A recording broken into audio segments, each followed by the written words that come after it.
Welcome to the next tutorial in our Photoshop series. We'll be doing this tutorial about a great neon text effect for your text. It's a simple effect that will make it really fun to add text to your images of brick walls, or nighttime building photos, and more. First, we'll start out with a brick wall image. Any brick wall image will do, as we will put our text over it and make it glow. Let's add some text now to the image and write neon, probably in a cursive font of some kind. Make sure the font size is large enough to fit into the middle of the image.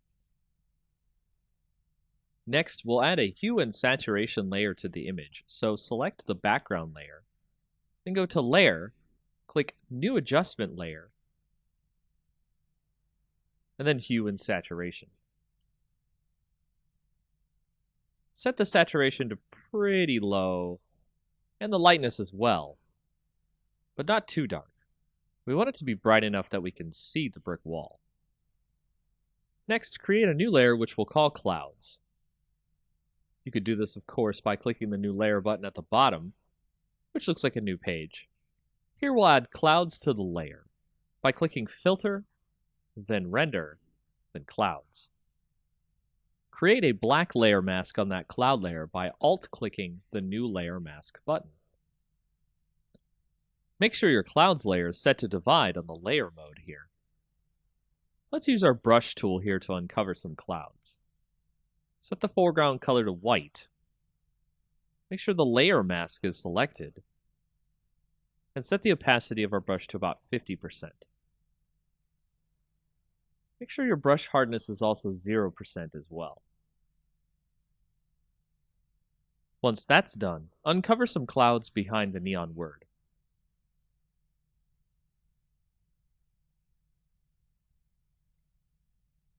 Next, we'll start working on our text. Make sure to change the font of the text to something blue if it isn't already. Then go into the layer blending modes. We'll add a bevel and emboss effect to the text, making sure the style is inner bevel. The technique is smooth. The depth 185, the direction up, the size 3, and the soften 16. We'll also add an inner shadow effect, where the blend mode is multiply, the opacity 40%, the distance 5, the choke 0, and the size 5. Then we'll add an inner glow effect, where the mode is screen, the opacity 75, the noise 0, the choke 0, and the size 8. Make sure to make the technique here source center. Then hit OK. Create a duplicate layer of that text. Put it below the top layer of text, then convert it to a smart object. Add a Gaussian filter using the Filter dropdown, Blur, then Gaussian Blur. Set the radius to about 11 pixels. Now we'll create the wire that the neon sign is connected to the wall by creating a new layer above the clouds layer. Set your brush first to one with a full hardness, then about 13 pixels in width. Use the pen tool here on the layer, and click and drag out a line across the layers here in a curvy wave. Right-click on the line, and click Stroke Path. Make sure the Simulate Pressure option is turned on. Right-click the path, then click Delete Path. We'll add a blending layer effect to the line, bevel and emboss. Make sure that the depth is 245, size 0, and soften 3. Lastly, we'll add a more soft blue glow to the clouds in another layer. Add another layer on top of this layer, then switch to a soft brush with no hardness, with the size close to the size of our letters. Set the opacity to about 63%. Brush in some blue, Set the layer blending to soft light. And there you have it. Our neon sign is complete. Welcome back to our next tutorial in Photoshop, where we'll go over how to do a double exposure effect. A double exposure effect is how we'll blend two images together to make an interesting art project pop. Perhaps your client or project will want you to create some striking images here, and doing so through Photoshop, you will definitely wow the viewer of this image. Starting out, let's pick two images that we want to blend together. Here I'll blend an image of a beach ball with an orange. The idea of playing volleyball with a giant orange is pretty hilarious, don't you think? To start blending these two images together, I'll take the image of the orange, use the quick selection tool, and select the whole orange. Once I do that, I'll copy the orange selection into the image of the volleyball. As you can see here, the orange is way too large to be able to be blended with the volleyball. I'll need to scale the orange down to size. To do this, we'll need to make a copy of the volleyball layer to start off with. Drag the layer and make sure it's the top layer over the orange. Set the opacity to about 50%. Then we'll shrink the orange to about the same size of the volleyball. Do this by clicking the link icon up near the width and height. This way, with the opacity, we can see exactly what size we need the orange at.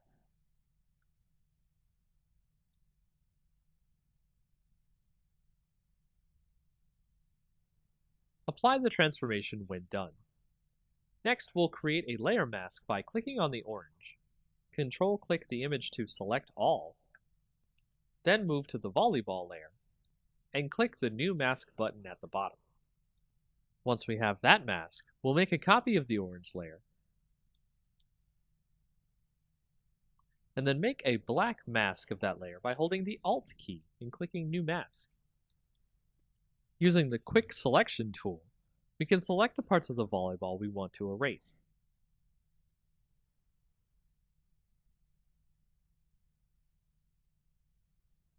Once we've gotten the image the way we want, you can see that it has this great dual blend effect of having a volleyball that looks like a huge orange. Make sure to leave on the background for the largest effect of showing off the volleyball orange in the scene. Now you know how to use layer masks to blend two images together. In our next tutorial for Photoshop, let's create a great lens flare effect for our photos. Of course, you could use the lens flare effect in Photoshop, but it usually comes out pretty cheaply made and poorly well done. We'll go make our own effect and have it look great and professional. So we'll take our image of a sunset in the back here and add a new layer to the scene. Then we'll take a brush and make sure the hardness is set to 0, the size to about 300, and then we'll change the color of our brush to white. Next, we'll paint a spot, and then zoom in to the brush effect on our image. We'll add some noise to our effect using Filter, Noise, Add Noise. Use about 3.5% of noise. Make sure it's uniform and monochromatic. And hit OK. The noise is going to prevent the effect from banding if we scale the effect. Now let's duplicate the layer. Through the right-click Duplicate Layer option, or you can use Ctrl-J. We'll name the new layer White, and the old layer Orange. Next, we'll add color to the orange layer. Hide the white layer. Then go to Image, Adjustments, then Hue and Saturation. We'll color it by turning on the Colorize option. Move the hue over to a nice orange, and the saturation near 100%. You can make it a little lighter or darker if you'd like. Now we'll set the orange layer to a blend mode of screen. Then we'll set the white layer to a blend of linear dodge add. With the orange layer, we're going to free transform. Draw out our orange layer a bit, making sure that the link is selected to keep the ratio. Commit the changes. We'll select both layers, and we can drag it wherever we want. So let's move them over the sun in the image, and then free transform the effect so it's large and covering the sun. Make sure your two images are centered together. Now we have our lens flare effect. If you want to make sure that you don't want to wash out the color in the image, go to the orange layer, set it to screen, and then the white layer to linear dodge add. Change the opacity of the orange layer down to 50% or so. With the white layer, we're doing the trick here, which is the fill opacity rather than the actual opacity. Set that to about 15% or 20%. You can play with the opacity and fill layer here, and also do some transforming and stretching the lens flare effect to hit more parts of the photo. This is a very quick and easy way to generate a lens flare that you have full control over the way it looks on your image. Welcome to our next Photoshop tutorial. This time we'll be doing a great fire text effect. This can create a great illusion of text that looks like it's either made of fire or on fire. We've already started with a great fire effect image we'll use later in the tutorial. We'll proceed by opening a new file, making the height 1280 and the width 720. Change the background to black by using the Paint Bucket tool, and make sure the foreground color is black. Use the Text tool next, and a great tall font. I'll type the word fire here so we can see the effect on it later. Let's go to the blending options on our layer and add an outer glow. Change the color in the box here to F70300,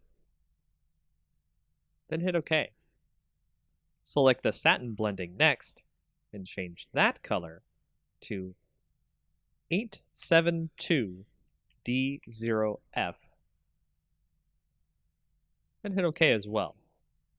Change the opacity on the satin effect to 100%. Change the distance to 10 pixels, then hit OK. Now select Inner Glow. Change the blend mode to color dodge here. Next, change the color to E5C23B, then hit OK.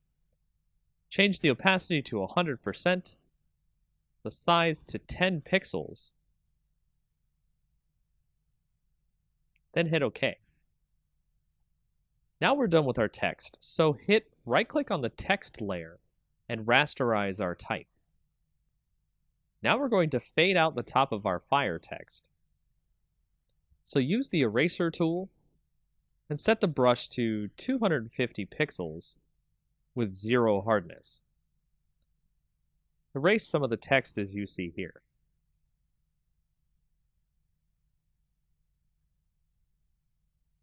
Now we'll go up to Filter, Distort, then Zigzag. Set the amount to 4 and the ridges to 4. Make sure the style is set to Pond Ripples and hit OK. Now we'll select our fire image we've opened and copy that into our text image we're working on. Position the fire image over our text, then we'll switch over to the Channels tab here next to our layers. Hold Ctrl and click the green layer to load a selection of the areas of fire in our image. Head back to the Layers tab, then press Ctrl J to make a copy of the selection we got from the Channels tab. Delete our original fire layer. Here I'll rename the layer Fire Main to stay organized. We'll move the fire around to wherever we like in the image. From here, we'll resize the image to fit over our text, then duplicate the layers so we can make more fire effect on our text. Be sure to resize, rotate, and erase edges of the fire around the text so it looks like the text is on fire realistically. And that's how you do this effect. Welcome to the next in our tutorial series about GIMP.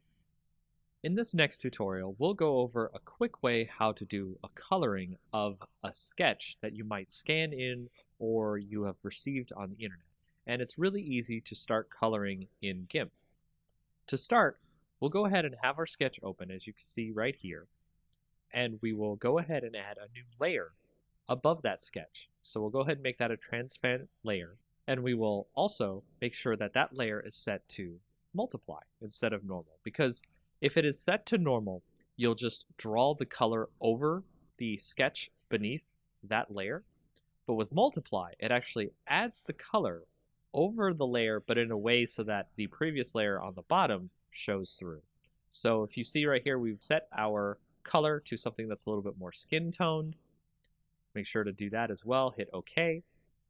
And then we will start coloring in over top our sketch. And you can see, just by coloring in here with the color that we picked, a nice skin tone color, we can start to get the sketch to look more like something that is 3D or an actual colored in sketch. Now this is a part of the longer process here, is to color in all the parts you need. So I'm going to do just a really quick once over, so that way it doesn't take too long and you can see the effects, but also we're not too worried about it being too messy. So as you can see there, I've colored in her face on this sketch. What we can also do is switch a little bit to the burn tool. We'll switch to the dodge and burn tool, then we'll switch to burn down here at the bottom on the options, so that way we can put in some shadows in the image where we think where the shadows are. And we can make sure to change your size of your brush. You can use that using the bracket keys on your keyboard. Left bracket, right bracket changes the size of your brush. And we'll brush in some shadows here on the image, right where the shadows seem to be. If you have a sketch that has the shadows on it, it makes it easier for you to burn in some shadows. And every time you click and burn in the shadows, it will stack on top of each other, so it will make the shadows darker and darker as you continue burning. Now you can see that there are lines here that we can easily tell between the color and the shadows. So from there, we can do a little bit of smudging, and smudging allows us to mix the colors together, so that way they are not just lines on the picture. So we'll actually turn down the rate here of the smudging, so that way it's not too obvious, and we'll start doing a little bit of smudging on the image here. We can make the lines turn into actual colors instead of very apparent as lines. And that is a very quick and easy way to get started with coloring in GIMP. Welcome to our advanced GIMP tutorial, where we'll actually show you a way how to do digital black and white conversion. It's quite an easy effect to do. And we'll start by opening up an image that you might have seen before on a previous tutorial. We'll open that up and we'll show you how we'll be able to do the conversion here. Now, you can do a saturate effect in GIMP as well, but what I like to do is create a new layer. So we'll go over here and we'll go ahead and make a new layer. We'll make that transparent, that's fine. And from there, we'll also create a layer mask. So go ahead and add a layer mask to this layer. Make sure that it's set to white so it's full opacity. And you want to change this layer's mode to saturation. And by changing this layer's mode to saturation, you'll be able to change the opacity on the saturation on the layer. To get the saturation on the layer, you'll go over to the bucket tool and you will put in black on the actual layer itself. And this will create desaturation of the layer, and you'll be able to see the entire layer is in black and white. Now, you can set the opacity on this so the effect is not that dramatic, so you can have some color, you can have less color, all the way up to 100%, so you can change this as you will, instead of just using the saturation effect, which will be one time only.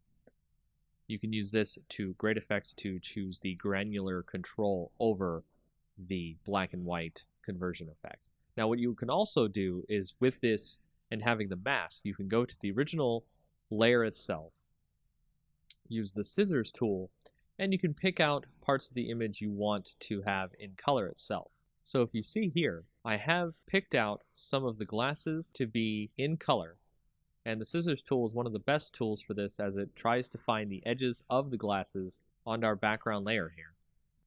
And of course, you could drag each point to make sure it tries to find all of the different parts of the glasses, and then we'll go ahead and click inside to select it.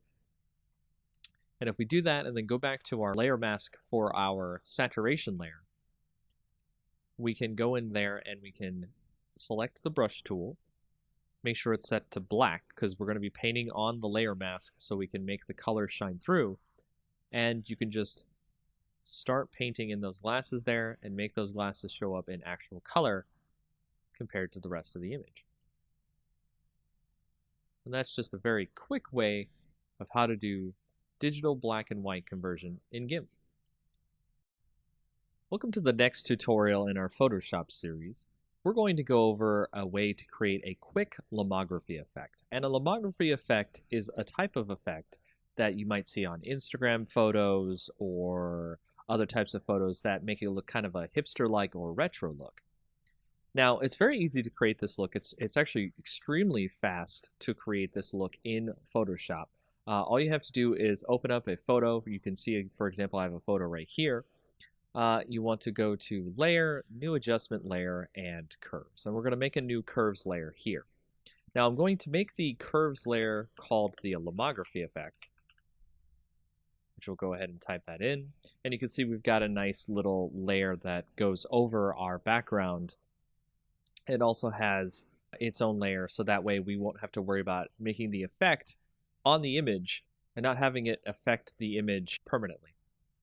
So the way we start this effect is we go through and check out the curves. So we've got the histogram here, and we want to start out by actually putting a point here and dragging it down a little bit, which you see will actually drag down some of the shadows in the image. And then you want to put a little point up here and drag that one up, which will actually drag in some more light into the image. Then we'll go into the red, and we'll actually put a little point there, drag that down a little bit so we can get some more in there. But we actually want to drag the shadows up a little bit so we can get some more darkness, depth to the image. We also want to drag up the end here as well, and go to the green, and do the same thing, drag up a little bit there, drag down a little bit at the top. And then when we get to the blue, we'll actually do this a little bit different. We actually want to drag up on the previous one, and we actually want to drag down at the top here, which will actually add a lot of different blues to the image there. So if we go back to the original RGB, we can actually pull up the shadows a bit because we want to create that kind of soft tone in the shadows as well. And by doing that, that allows us to create a great lomography effect. It's actually kind of overdone here. It's a little bit too much on the image. So if we go to the opacity, and when you turn the opacity down to maybe about like 50, 55, you can see that it has put itself over the image, and you can see a nice effect on your image that gives it kind of a hipster or retro look. And you can turn on and off the layer to see the difference in the image as we put the Lomo effect on. And that's pretty much it for this tutorial. Welcome to the next in our advanced tutorial series in GIMP. In this tutorial, we'll show you how to remove noise from photos where pictures have been taken that have a lot of noise in them. And here you'll see we have started with a picture that has a bunch of noise in it, and we're going to remove the noise, and we can do this in many different ways, including going to the filter option, blur. We can do a regular blur, or we can do a Gaussian blur. And a lot of people like to use these blurs to get rid of the noise in the image. However, there is a better tool to get rid of the noise in images. It is an extra GIMP plugin that you can go find. Once you download that and put it into your GIMP program, you'll see it under your Enhance Filter options, and it's called Wavelet Denoise. And Wavelet Denoise will allow you to bring up this dialog box that produces a better algorithm to remove the noise from your images. And when you go into it, you can see a preview of the image and the noise that will get reduced.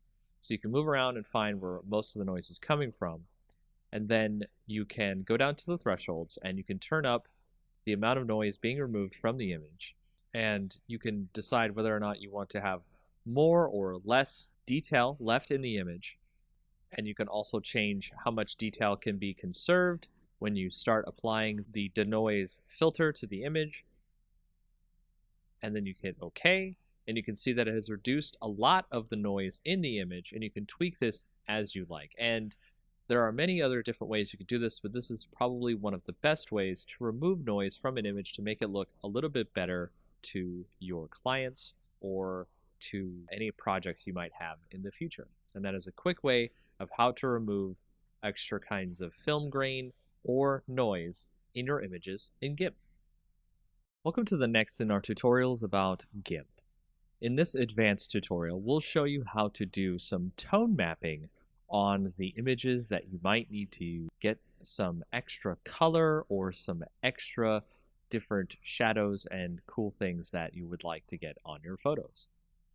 Starting out, what we'll do is take a picture right here. I've got a picture of a good night scene.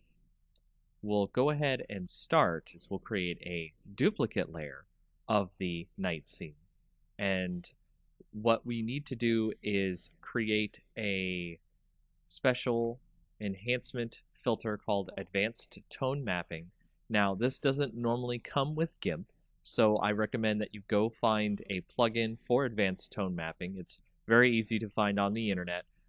GIMP itself has a repository of plugins that you're able to find Advanced Tone Mapping. And once you get that and install it into your GIMP plugin folder, you're going to go into GIMP and use Enhance Advanced Tone Mapping under the filters. Then that will show you a pop-up dialog window that you'll want to switch the copies of the merge layer. You want to make it about 5. Press OK. It'll create a bunch of different colors and make the whole thing look really good. From there, you want to right-click on the layer and click Merge Down. And just merge down until you get one picture, one layer. Next, you'll want to go up to the colors and do levels. And on the levels, you want to switch that to maybe about 94, 93, or 92 on the gamma. Press OK there so we can get that into our picture. The next thing you want to do is create another duplicate layer. And then on that layer, you want to click Colors, Desaturate. And from there, you want to actually have it at lightness. You can do luminosity, you can do average. You can see that it changes the different shades of gray. Well, let's choose lightness, click OK.